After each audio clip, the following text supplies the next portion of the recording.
How do you say squash match in Japanese? Kenny Fields knows now. And after 6 long months, Keith Lee, Dominic Dijakovic, we finally get it. Totally worth it. Shayna Baszler makes a new friend, and the Undisputed Era get their second shot at destiny. Holy shitballs, Jerry. This is NXT.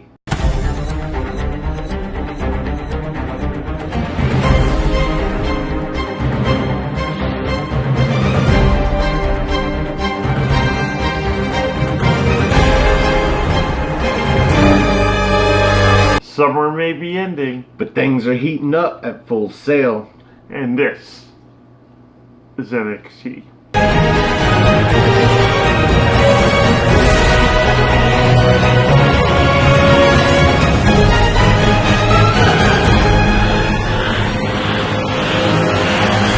Welcome everybody to What's NXT for August 28th, 2019. I am your host, the Rated R Reviewer, Stephen Osborne, joined as always by the General Jerry Slaughter. Good morning, wrestling fans. And we thought we were going to be doing this show live. Yeah. Honestly, we did. Trolls, man. Last we trolls. checked, we were Seriously. back down to 99 viewers. So, Shame on you people. gotta respect the rules. Came Mhm. time to do the show and we were no longer at 100. Yep. But that's okay. We'll get there. Yeah. When you do it like this, you can edit out the mistakes. Somebody will eventually like us. There you go. One more person, that's all we need. Mhm. That actually wants to stick around. So, this show was friggin' awesome. There's a point in this show that I didn't really even want to sit right here. I just want to put up one of our paintings and just put it right there, keep sitting in a recliner. Because I couldn't move my legs afterwards. This was a great show. I did not want to move out of my chair after this. There were a few, let's say, slow spots with these video packages. Of course, you know, they love their video packages and they are really good at them, but Oh, of course. sometimes you just don't need it. But in this case, you kind of needed the breathers. Maybe. So we start our night with Io Shirai coming out to her brilliant new entrance, and she is facing a newcomer, Cammy Fields. Who knew how this was going to end? Yeah. Seriously. Same story, different night. Cammy Fields gets hit with a meteor in the corner, gets laid out for the moonsault. Shirai hits the moonsault, goes for the pinfall, but then pulls her out at the 3 count just to put her in that new submission that she calls, what she call it, the Harajuku clutch. Which I can only think means just go to sleep or keep sleeping. One of the two. Don't wake up. Yeah, don't wake up. That'd be awesome. That would be a good name for a finisher. Yep. The Don't Wake Up. That's mine. Nobody take that. So, It'll be on next week's television. this was, classic squash, basically. Very quick. And the story is after the match where Io Shirai, this new full-blown heel Io Shirai, gets under the ring and goes for a kendo stick. Why do they just keep random kendo sticks under the ring? When there's no, crazy hardcore match or street fight or anything like that or happening. kendo drums to be found. So she's going to go back in the ring and do some damage on Cammy. However, Candice LeRae comes out and makes the save. Yeah. And Io Shirai leaves. Yeah, but that's all there was to it. She just kind of walked away from the battle, still screaming. Don't get me wrong, but she was not happy. I'm curious to see if this is extending the feud. And if it is going to extend to another match, I wonder if that was pre-planned or if they realized they needed to do another match after the amazing match they had at TakeOver. You're talking to a guy who didn't want to see his match in the first place at TakeOver. Now I'm aching for a second match between these two. I know it felt like 20% of my money was wasted going in. Yeah. It's like, it's a short show, I'm not going to need a piss break. Yeah. But then after the match, it's like, wow. Yeah. So I wouldn't. It's like I wouldn't put it past them to put them in a street fight since they're always using weapons at this point, or the first ever kendo stick on pole match. Please don't put anything on a pole. Yes, let's do something novelty, folks. Oh, please don't put anything on a pole. Really, pretty please, NXT, don't put anything on a pole, especially a contract. A contract you suspend from the ceiling. Yeah. Oh yeah, a contract from the ceiling, but kendo sticks or any other form of like weaponry like that always ends up on a pole. Brass knucks, pole. Cattle prod, pole.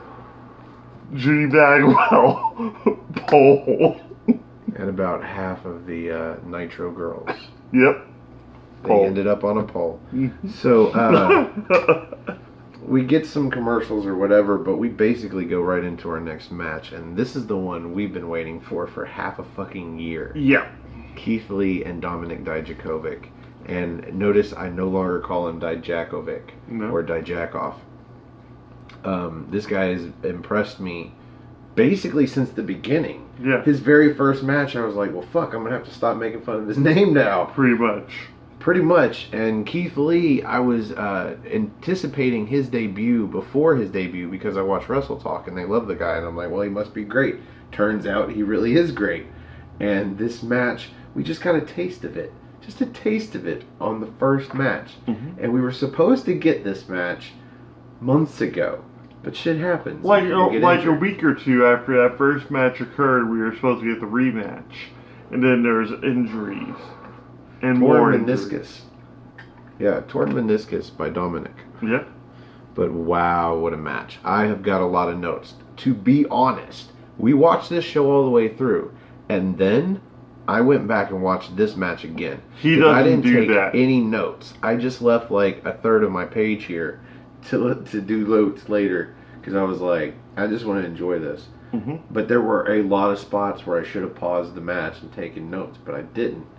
So it was one of those close your notebook and watch the match. It was very takeover worthy, is what. Oh my God, was it takeover worthy? But before I break down all of these notes, and I know a lot of you out there hate that, but trust me, if you didn't see the match, you're gonna appreciate some of this.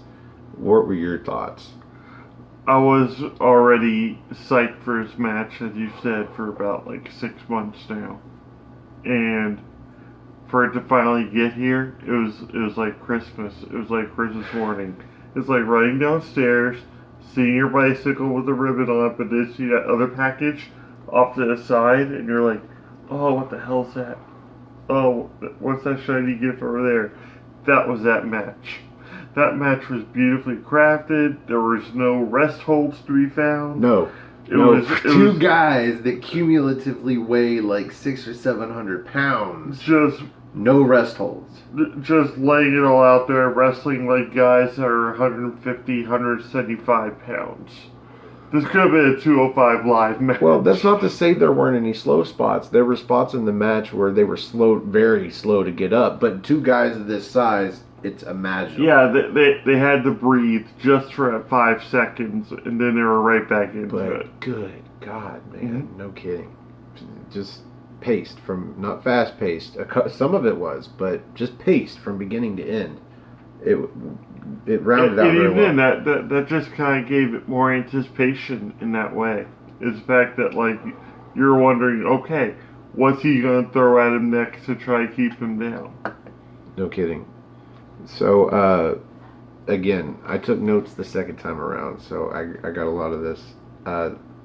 My first spot here is Lee with a double palm slap onto Dominik Dijakovic, who's tied up on the ropes.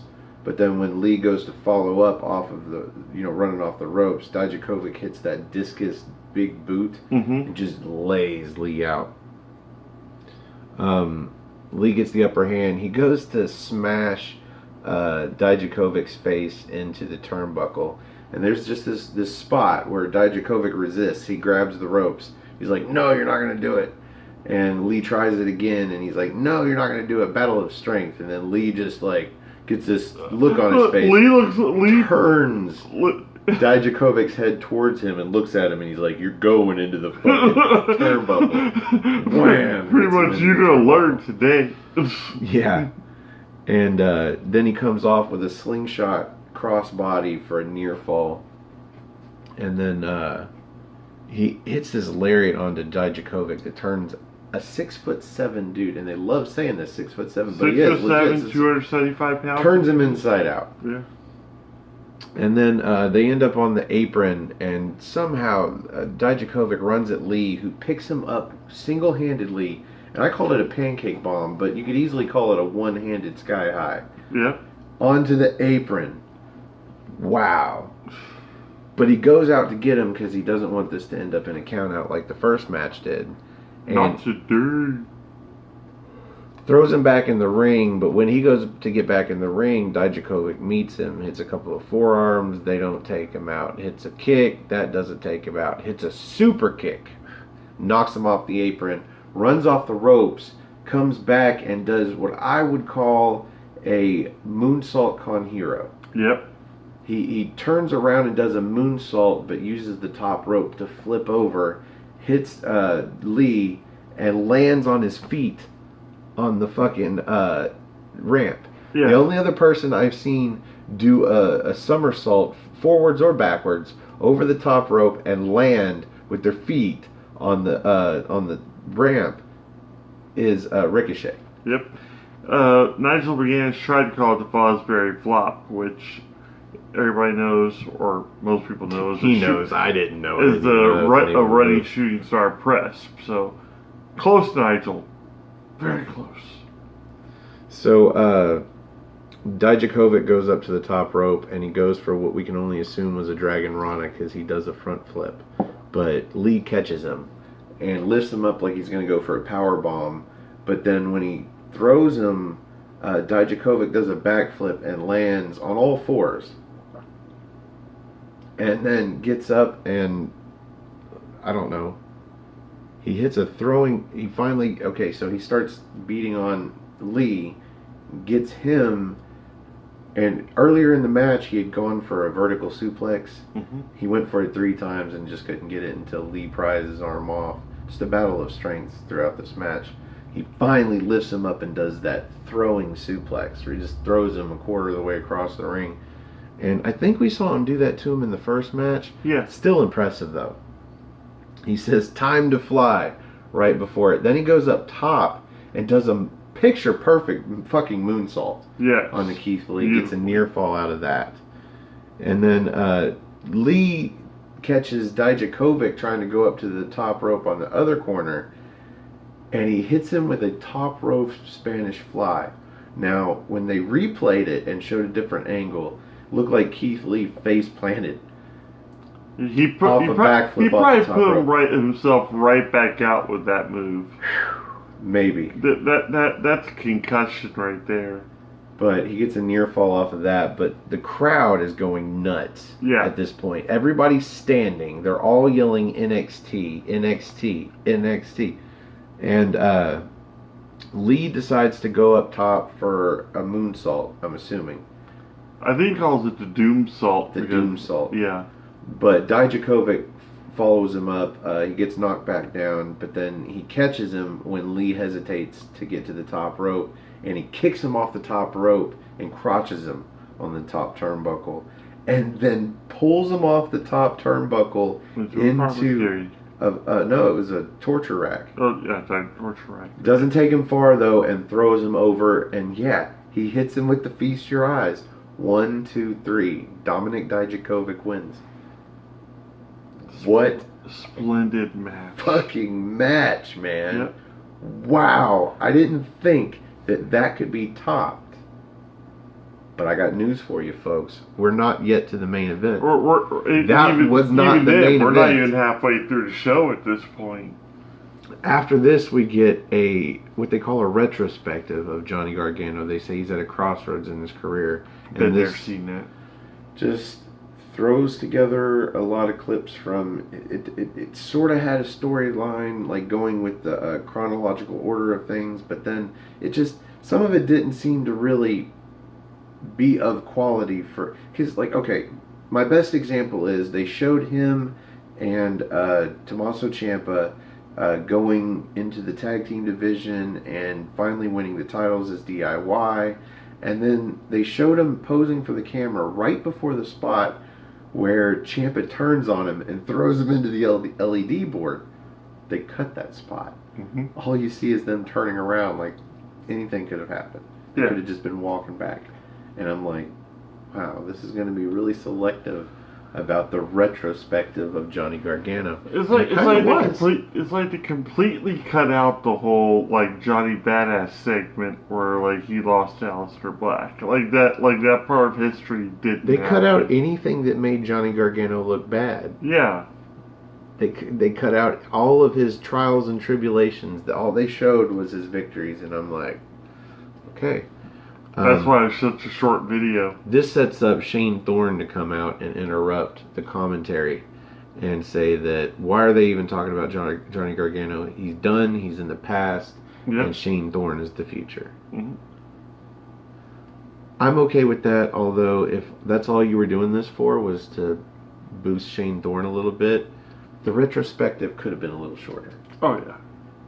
If you really weren't going to dig in there and give us a good retrospective, then it could have been a hell of a lot shorter than it was. But it also said maybe setting up for a match between him and Johnny Gargano. Well, up next we get more videos. This is a recap from last week of Shayna Baszler coming out with Duke and Shafir and offering to Mia Yim an opportunity for her to join her. And she doesn't just say no, she starts trying to fight against them. Mm-hmm. Well, this leads to a footage of Mia Yim trying to talk to William Regal outside, on his way in. Yep, and Regal tells her, it's like, you had your chance, and you went after the two of them. What do you expect to happen? Yeah. He said she had her chance to get Baszler in the ring one-on-one and win the title, and she failed.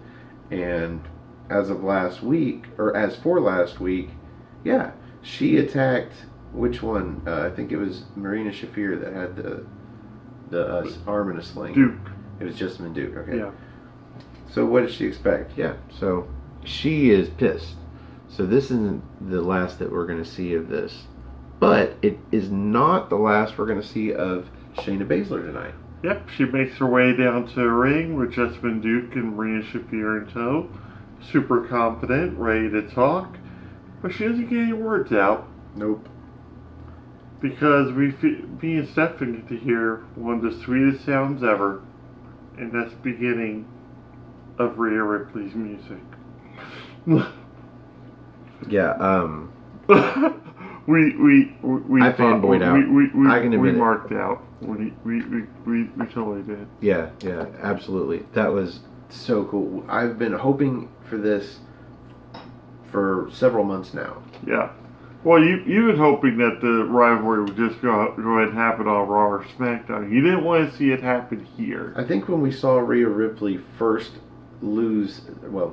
only time, when she lost the NXT UK Women's Championship, Yeah. I think that was the point. I'm like, good, now she can come to NXT and challenge Shayna Baszler for the NXT Women's Championship. And people here said we were folks. nuts. Yeah. Here we are, folks. This was awesome. Mm-hmm. She comes out, she snatches the mic out of Shayna Baszler's hands and says, I know what you're going to say. You're going to say that you've beaten everybody in NXT. And Baszler kind of nods. Yeah. She says, but you haven't beaten me, bitch. And throws the mic down and just stares at her. And Baszler backs off Duke and Shafir. They all get out of the ring. The second she hit the ramp, you see a smirk come across her face. And the crowd was just eating it up. They were chanting her name. They were just so happy to have her there. We're happy to have her there. This is a match that we've been waiting for, and I think we're probably going to get it at War Games if they build it long enough. This doesn't seem like a match that they would want to have right now. Unless it's going to be like a main event on an NXT show.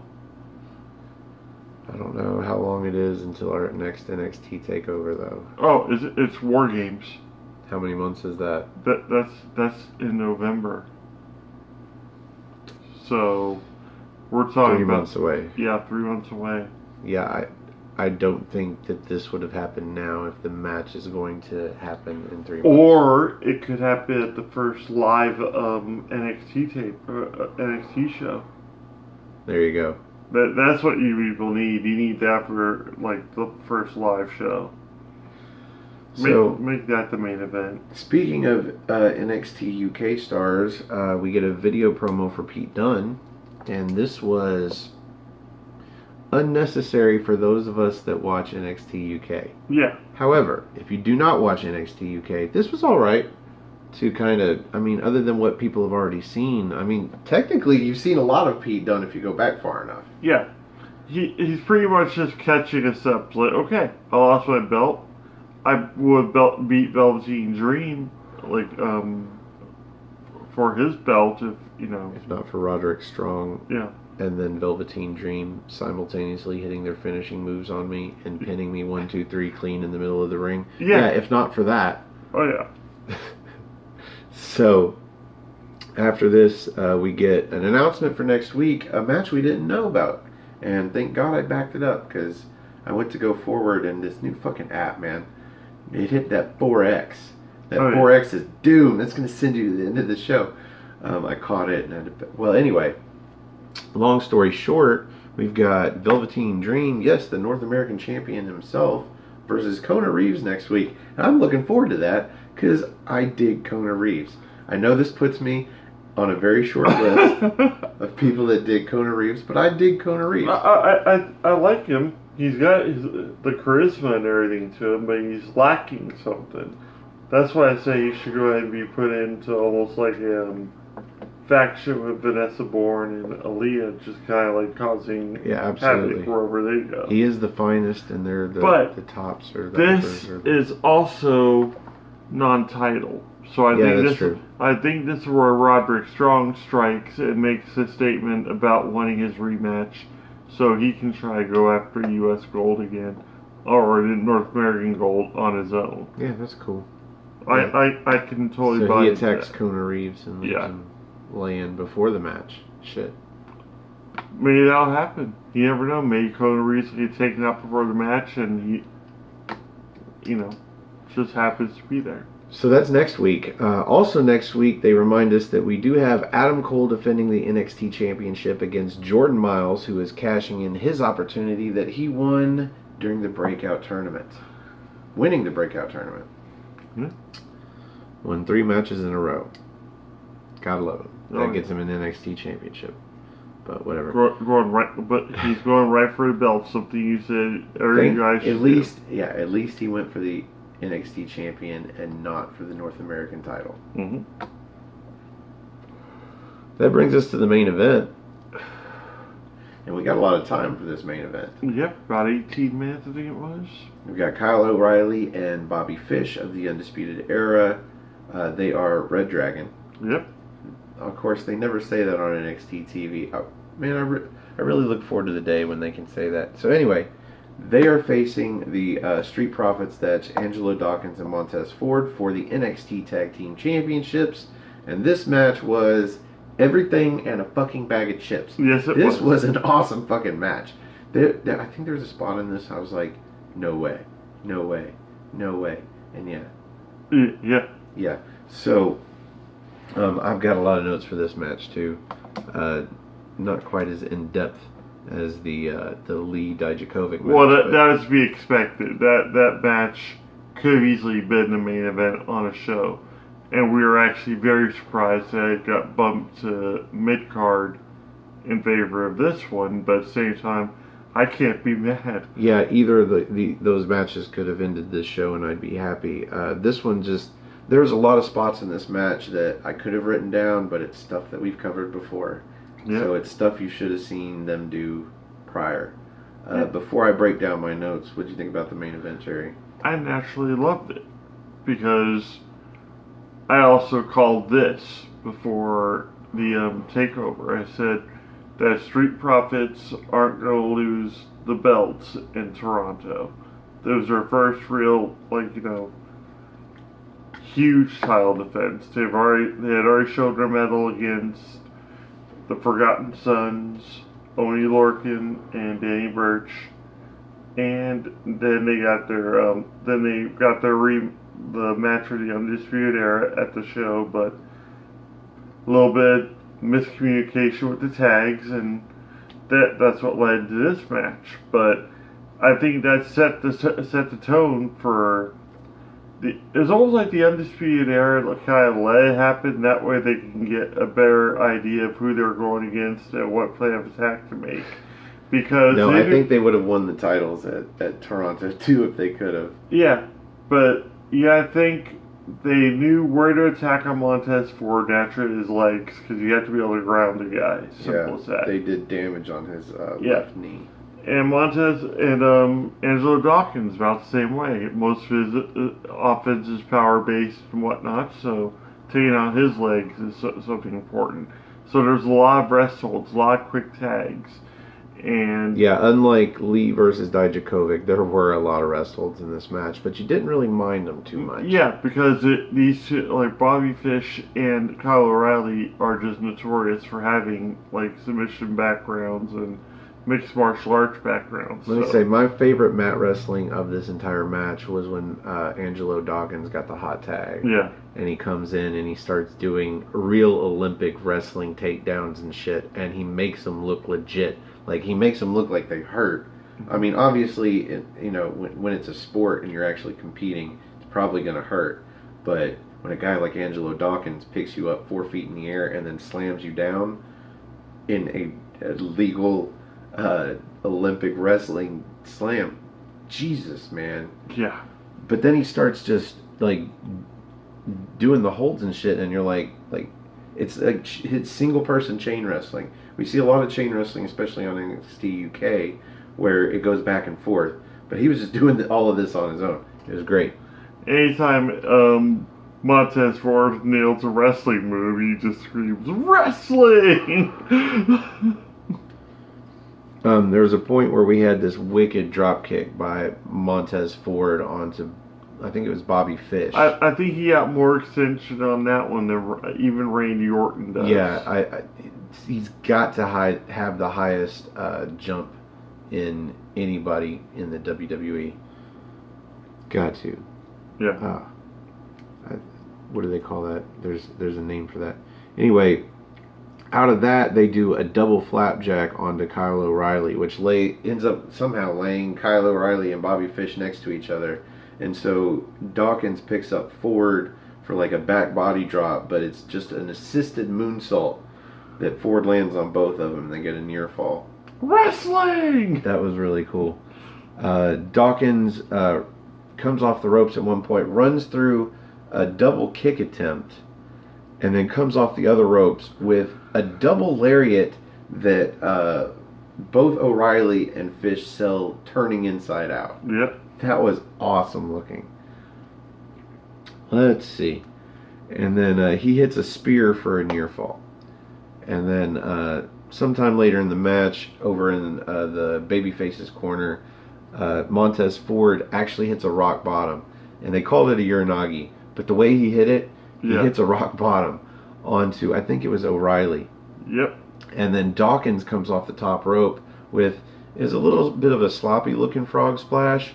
Nearly crushed O'Reilly's head with his knee, but a frog splash, gets a near fall. And then the only reason they got the near fall is because Fish grabs O'Reilly's foot and pulls him out. They're making their way around the ring, and Ford goes on the offensive again. Well, they get back in the ring, and Dawkins hits a spear on O'Reilly, and Ford goes up top. So this is where they were planning on ending the match.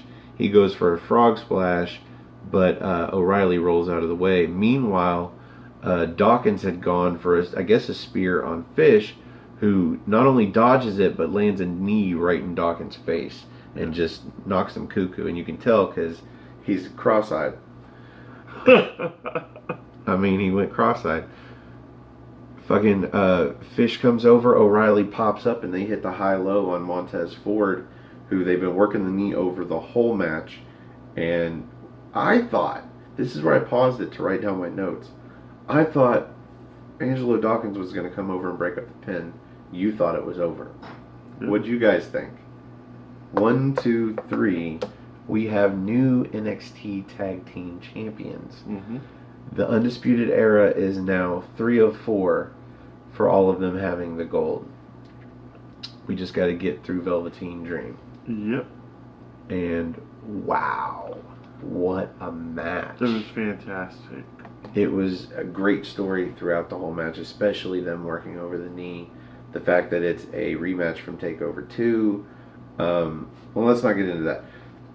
That brings us to the end of the main event. And here on What's NXT, we like to rate the main event using the General's 5-star rating system. Mm-hmm. And I will let you go first as always.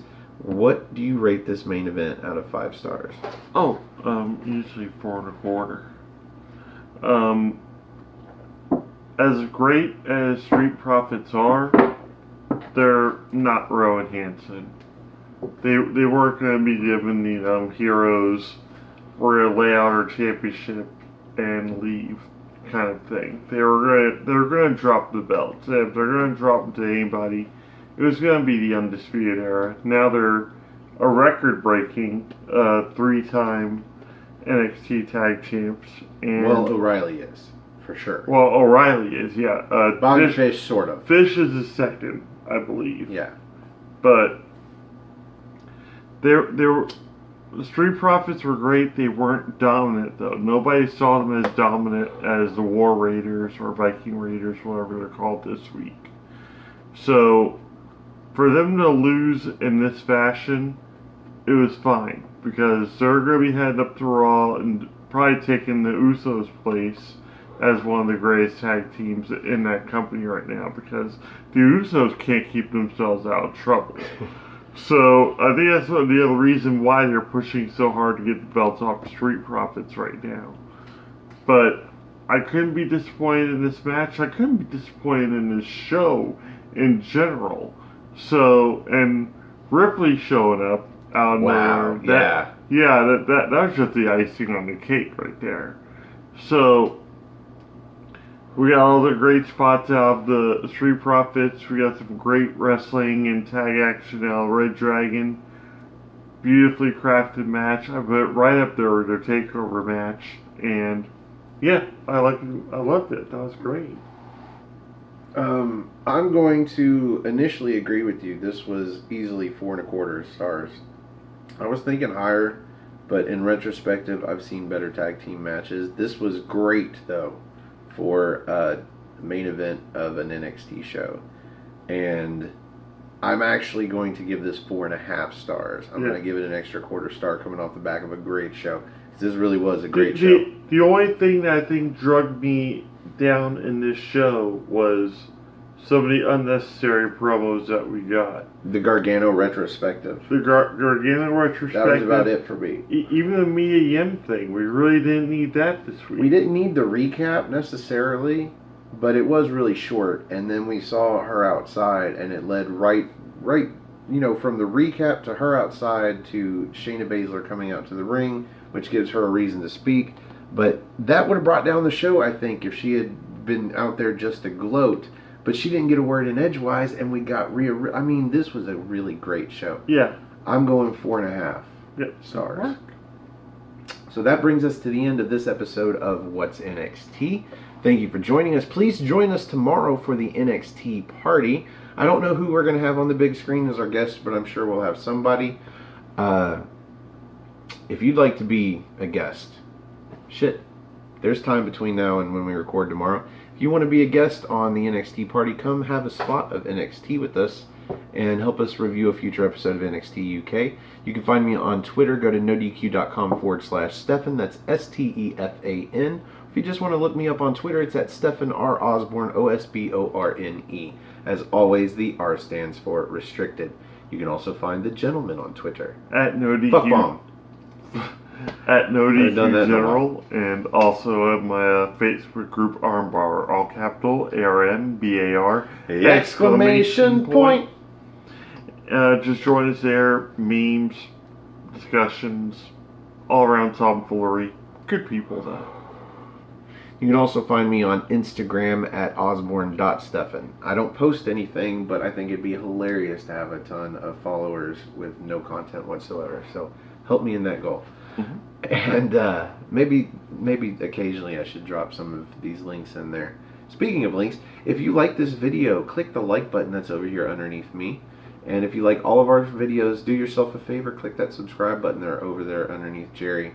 And if you're subscribed on NoDQ.com, click that bell icon, because very soon, would have been today, soon, we will, that's a shout out to our NXT UK fans. We will do this show live when we hit 100 subscribers, and we stay there by the time we get there on a Thursday morning. When we checked, we were at 99, so there you go. But if you'd like to subscribe to our channel and help us reach the goal and start doing this live on NoDQ.com's YouTube channel every Thursday morning about 7 o'clock, maybe 7:30, 8, you know. Depends. You can find us at Aftermatch Wrestling. That's all one word, AFTERMATCH, Aftermatch Wrestling. That's where you can find these videos first and in high definition. Anytime I say wrestling like that, I imagine watching the word wrestling come across on fire. I should really learn how to do that kind of editing. So, yeah, find us on Aftermatch Wrestling, and then do us a favor and click the share button. That's somewhere down there in the middle. Share us on Facebook, Twitter, Instagram. Anybody that you know that likes to watch wrestling, maybe they'd like to watch us bullshit about NXT. Tell a friend, carve our names into bathroom stalls, whatever. Just put our information out there. Yep. Spam a chat room, I don't know. Yeah. Oh, yeah. So that's what all the kids do now. They spam. They so spam all over the place. I think that's all the plugs. Yeah. So for the General Jerry Slaughter, I'm the Wizard of No DQ, Stephen Osborne. Thank you for joining us, and we will see you in NXT time.